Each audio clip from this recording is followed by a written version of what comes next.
उत्तराखंड में सेना, वायुसेना और एनडीआरएफ समेत दूसरी एजेंसियां देवदूत साबित हुई हैं। दरअसल भारी बारिश के बाद बिगड़े हालात को देखते हुए केदारनाथ से सैकड़ों श्रद्धालुओं को एयरलिफ्ट किया गया, जबकि रास्ते में हजारों श्रद्धालुओं को सुरक्षित जगहों पर पहुंचा दिया गया है।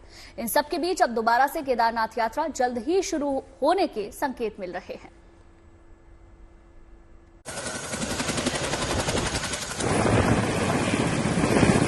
इन दिनों वायुसेना का ये हेलीकॉप्टर चिनूक और MI-17 कुछ इसी तरह से केदार घाटी में मददगार बने हुए हैं। असल में वहां हुई बारिश और बादल फटने की घटनाओं के बाद सैकड़ों तीर्थयात्री फंस गए थे। ऐसे में प्रशासन, एनडीआरएफ और वायुसेना समेत दूसरी एजेंसियों ने तुरंत मोर्चा संभाल लिया। फिर इन श्रद्धालुओं को एयरलिफ्ट किया गया। हालांकि इस रेस्क्यू मिशन के बीच खराब मौसम ने भी अड़चने डाली।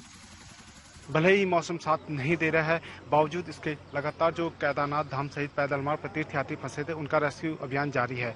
प्रशासन ने यहाँ पर वायुसेना की मदद ली है और MI-17 और चिनूक हेलीकॉप्टर के जरिए यात्रियों का लगातार रेस्क्यू किया जा रहा है। इस समय हम गोचर हवाई पट्टी में, और आप देख सकते हैं जो यात्री रेस्क्यू करके पहुंचाए जा रहे हैं, उनके लिए यहाँ पे मेडिकल की सुविधा, रहने खाने की सुविधा की गई है। इसके अलावा प्रशासन के द्वारा उन यात्रियों को ऋषिकेश, हरिद्वार तक बस के द्वारा भेजा जा रहा है।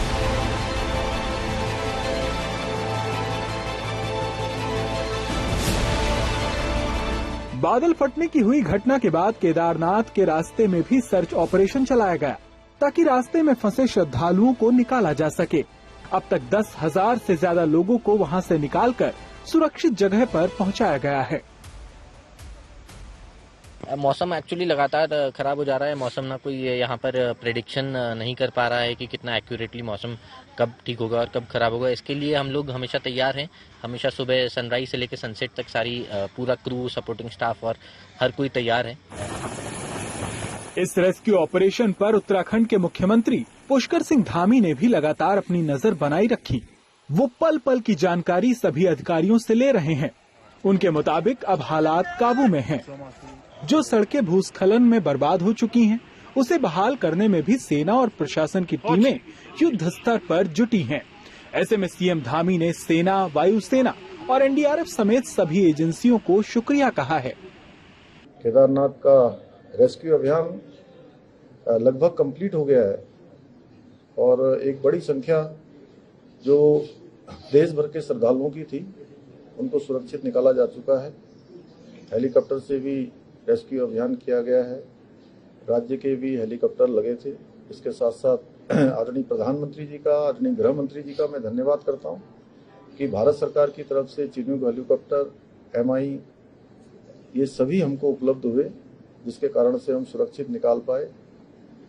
और अब हमारा पूरा फोकस है कि जल्दी से जल्दी जो मार्ग क्षतिग्रस्त हो गया है, पुल क्षतिग्रस्त हो गए हैं, भूस्खलन के कारण से जहां सड़क पूरी तरह से प्रभावित हो गई है, बह गई है, बिजली की लाइनें, पेयजल की लाइनें, दूरसंचार की लाइनें, उनको जल्दी से जल्दी ठीक किया जाए।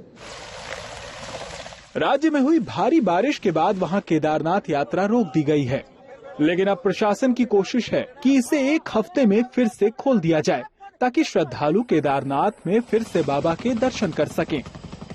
केदारनाथ से प्रवीण सेमवाल और राहुल सिंह दरमवाल के साथ गुड न्यूज टुडे।